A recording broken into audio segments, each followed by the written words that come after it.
I love this. Gisele Bundchen posted this moving photo today, saying in part, sometimes we feel alone, as if there's no way out, but that is not true. My panic attacks were difficult. Asking for help is never a sign of failure, but a sign of strength, because your life is worth saving. Welcome back to Access Live. Natalie, Gisele came to your home for an incredible exclusive. Yeah, it was a great moment with Gisele. We got to share a lot, you know, talking about motherhood, talking about Tom, her relationship. But this is the point I think a lot of people talking about from her severe panic attacks. We knew, of course, that our talk would turn very serious. I had no idea, though, how emotional she would get.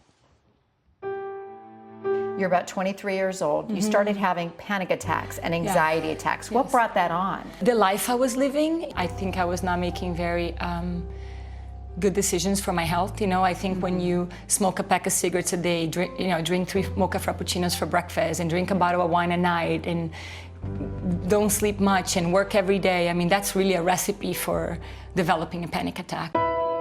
And it was really bad. I mean, you couldn't go in an elevator. The beginning was airplanes, then it was elevators, then I couldn't go in tunnels. Then I decided I wasn't gonna get on cars anymore. I was just gonna ride my bike to, I mean, I became like, the world became smaller and smaller and smaller. I don't know if you've ever had a panic attack. Oh yeah, I've had, yeah. It's the worst thing I've ever experienced because you think you're gonna die. My hands would start sweating and my heart would start palpitating fast, and I couldn't breathe, and I literally thought I was gonna die. I didn't wanna live that way. You know, it got to a point where I was like, I don't think it's worth it. Yeah, I think you write in the book, the idea swept over me, maybe it'll be easier if I just jump, it'll all be over. It was 2003 as Gisele reveals in Lessons my path to a meaningful life. She was living in New York and her career was on fire as both a runway model and top Victoria's Secret model. But she recalls the night it all came crashing down. I decided to have a massage at night, and I'll never forget, it was a beautiful night in New York, and I decided to get a massage to relax because my body was so tense. But then in the middle of the massage, I got up and I couldn't breathe. And then I went outside because I was like, okay, he's outside, you know, I'm gonna breathe, and then I couldn't breathe. And I was like, this is ridiculous. You know, I felt like so upset because I was like, how can I not breathe even out here in this deck, like in front of water? Like, what's more breezy than? So for 1 second in my mind, I was like, because I lived in the 9th floor, it crossed my mind, you know? And I think that, you know, if I jumped, like it would all be over. And then, sorry. It's hard. Yeah. Do you have any Kleenex? Here we go. Thank you. Yeah. Sorry, No, Jen. don't you, please. It's a hard point. I know it's been, you know what, it's funny because as I was writing the book, I had all these memories. But I mean, I'm happy. I mean, I wouldn't have the life I have today. It actually gave me new life because that moment was the change of everything. Because once that crossed my mind, I've always saw myself as a happy person. I think anyone that would have ever met me saw myself the same way. I was always the jokester. As I thought that thought, I came back to myself and I was like, what am I thinking? I was so upset at myself, you know, and I realized I really had a big problem. That was for me reaching the bottom, you know, because where else could I go, like, you know, from that place? A doctor then prescribed her Xanax, but she decided she didn't want to rely on medication. Instead, she looked for the answers within herself.